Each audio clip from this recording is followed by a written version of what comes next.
Always-on agents, local GPU owners are building beyond chat UIs and toward agents that work unattended.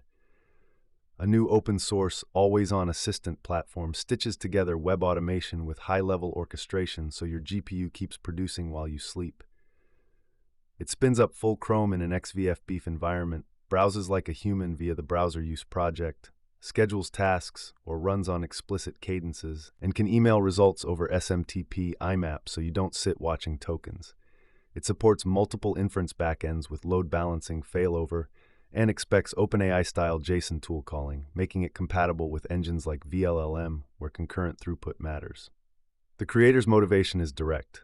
Chat tabs close and local LLMs are high latency. Agents should run 24/7 to mine productive work from expensive hardware. Pushback in the thread reflects real pain points with existing UIs, licensing disputes, bloat, limited long-running autonomy, and some prefer lighter alternatives like Cherry Studio with built-in Model Context Protocol servers. But the pitch is clear. Turn a GPU server into a continuously working, linked team of agents. Sustaining that shift requires instrumentation. A data engineering-oriented guide proposes a privacy-first tracking schema for AI assistants. Collect minimal client events, prompt created, LLM response received, user action, centralize in a warehouse, transform to remove PII, then route to analytics tools. They classify prompt intent with an LLM to avoid shipping raw prompts downstream, sampling by customer tier and account age. Core advice, measure from day one. Engagement, latency, cost, ratings, so you prioritize real issues rather than gut feelings, and keep the setup simple to avoid over-engineering. On the integration side, the Model Context Protocol, MCP, is getting a production-grade TypeScript server template. The latest MCP-TS template adds declarative tool resource definitions, pluggable storage, file system, Supabase, KVR2, easy Cloudflare Workers deployment, optional OpenTelemetry, and OAuth with scope enforcement, with 93% test coverage and examples. It's positioned as a fast path to MCP services that pair well with coding agents like Claude Code.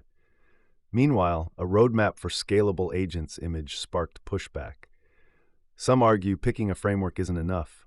Understanding agentic loops and the underlying tech is essential, pointing to Simon Willison's piece on designing agentic loops.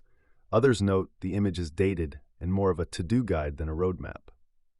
The practical takeaway: abstractions help, but success depends on the messy details of planning, orchestration, observability, and defenses. A concrete example of specialization: Dexter, an autonomous financial research agent that decomposes complex questions, selects data tools, checks its work, and iterates with loop detection and step limits. Its multi-agent architecture, planner, tool executor, verifier, synthesizer, shows how domain focus plus guardrails can make agents useful rather than merely chatty. GUI agents learn precision. A key bottleneck in practical agents is reliable GUI grounding, clicking the right pixel under visual noise, high resolution, and variable layouts. UI Agile proposes a combined training and inference strategy to improve MLM-based GUI agents. On the training side, it rewards simple thinking, concise reasoning to avoid long, latency-heavy chains of thought that harm grounding, adds a continuous reward that favors precise localization, and uses cropping-based resampling to overcome sparse rewards on hard screens.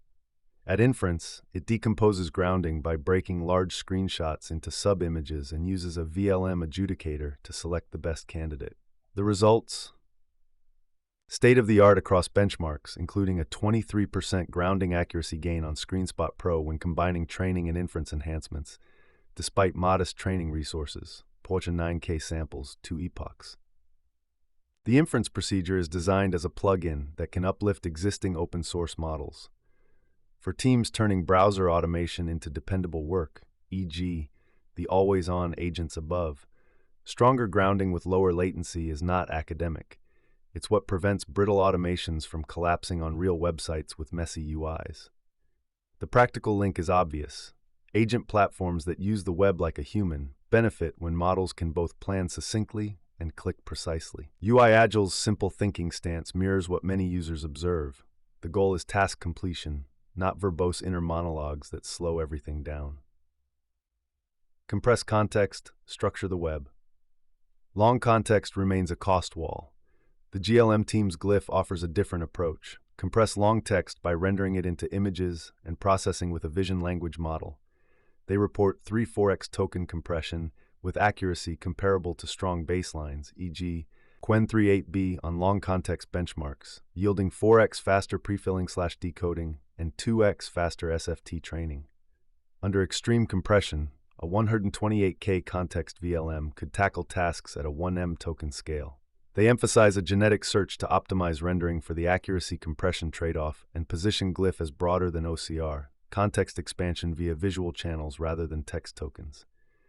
Community feedback is appropriately cautious. Visual compression seems promising at modest ratios. Beyond 2.2x, retrieval accuracy can drop, and at 4x, there's a significant decline on some tasks.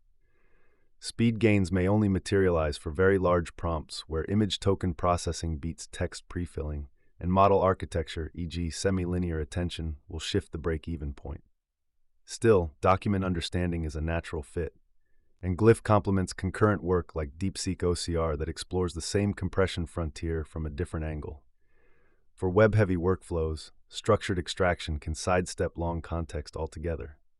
Inference.net's Schematron 3B is a schema-first extraction model tuned to convert noisy HTML into strictly valid JSON that conforms to your schema with a 128K context window.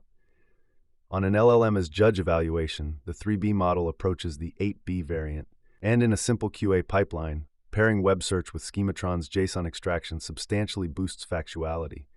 For one tested setup, adding structured extraction raised a small model's accuracy from 8.54% to 82.87%, with ExaSearch outperforming SERP in both accuracy and cost. Recommendations include temperature zero, JSON mode, and pre-cleaning HTML with LXML for better determinism. The message across both lines of work: if you can compress or structure input without losing signal, you win on cost, speed, and reliability.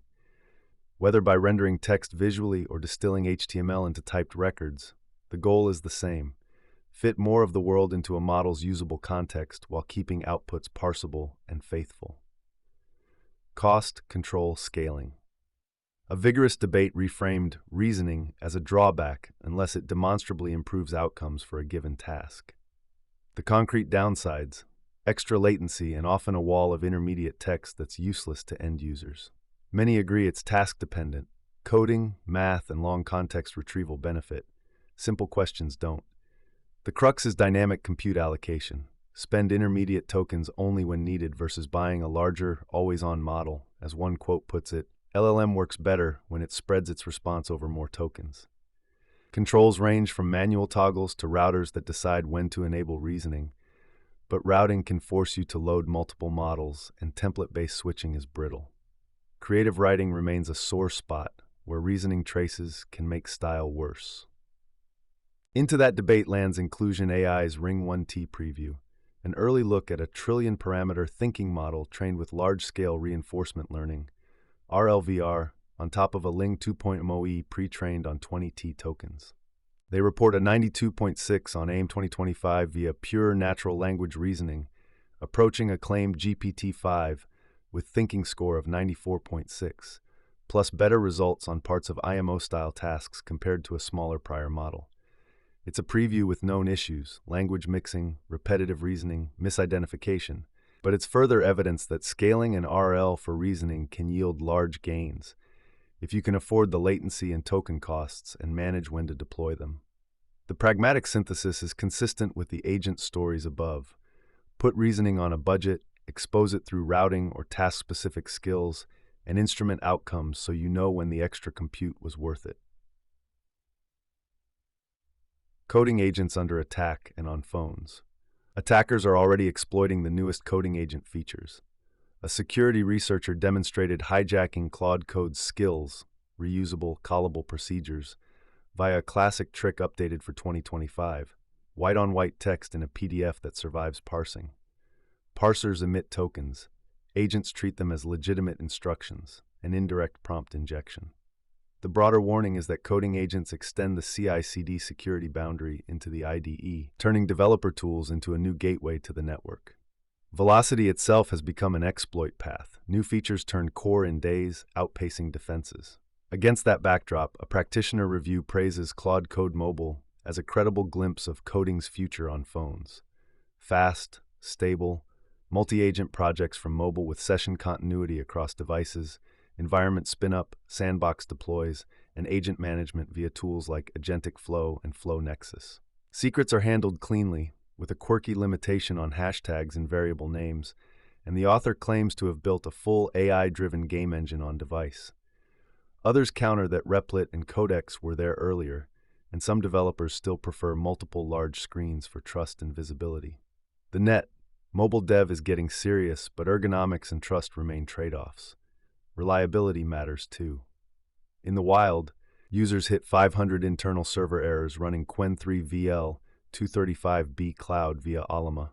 Unmarshal, invalid character I looking for beginning of value, with maintainers asking for reproducible cases. Even as capabilities surge, rough edges in model wrappers and API responses can derail workflows. Robust error handling and reporting are part of shipping safe tools. Evals, benchmarks, and speed. Two fresh efforts highlight the spectrum from simple sanity checks to full pipelines. A super simple LLM benchmark aims to detect effects of changing models, quantization, samplers, and engines. It's intentionally lightweight and, as the author admits, noisy and not statistically authoritative. Comments note that public test texts may bias results and that creative writing is notoriously hard to benchmark without LLM as judge or ELO-style arenas. Still, for local tinkering, a fast loop to see if a change helps or hurts is useful, as long as you resist overgeneralizing.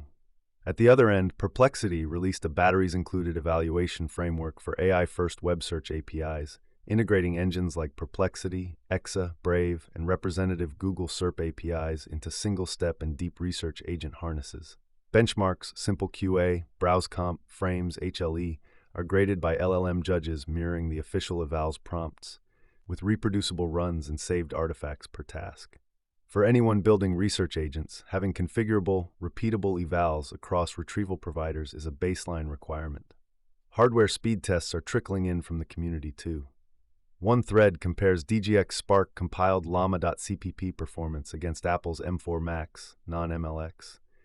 While the details vary by build and quantization, the meta point is stable. Real-world throughput depends on the full stack. Kernel, BLAS, quant scheme, batch sizes, not just raw flops. Treat anecdotes as directional, verify locally. The hosting layer matters just as much. Hetzner's update touts more flexible and more affordable options for its simple cloud. Lower, more flexible infrastructure pricing changes the calculus for self-hosted inference, research crawlers, and multi-agent setups, especially when paired with load-friendly engines like VLLM. Chips, DIY ML, and creative hacks. NVIDIA and TSMC announced the first Blackwell wafer made in the U.S., produced at TSMC, Arizona. Jensen Huang called it the very first time in recent American history that the single most important chip is being manufactured here in the United States by the most advanced fab, framing it as aligned with a broader policy push toward reindustrialization and AI hardware leadership. If sustained, onshoring could reduce supply chain risk and accelerate domestic AI infrastructure, though cost and yield over time will tell the real story. On the learning side, Sina is a minimal ML and RL framework built from scratch with NumPy, inspired by Desero. It uses a dynamic computation graph, includes a basic RL toolkit, trades performance and GPU support for clarity, and even visualizes computation graphs, e.g. the fifth derivative of tan. It ships a DQN cart poll example and is MIT licensed, exactly the kind of codebase that demystifies how frameworks work under the hood. That DIY energy extends to systems. Moose OS started as a C learning project and became a working OS with a kernel, basic file system, PS2 drivers, and a dock-like GUI reminiscent of early Macintosh. Built-in QEMU and then run on a 2009 desktop, it traces lineage to the OSDev wiki and shows that low-level curiosity still pays off, even if networking-era complexity makes modern OSs a much taller mountain. And in generative audio, a community fine-tune of Play Diffusion adds support for nonverbal tags like laugh, pause, and breath to in-paint audio with subtle edits from text. The 7B Apache licensed model remains English-only and voice-dependent, but the repo ships Gradio and Docker for quick tests, plus datasets for training. Small, targeted fine-tunes like this hint at practical, controllable audio editing workflows that fit into multimedia agents. Across these efforts, from chips to minimal ML to creative fine-tunes, the recurring pattern is specialization. Tailor the tool to the task, keep the loop measurable, and ship with the right guardrails.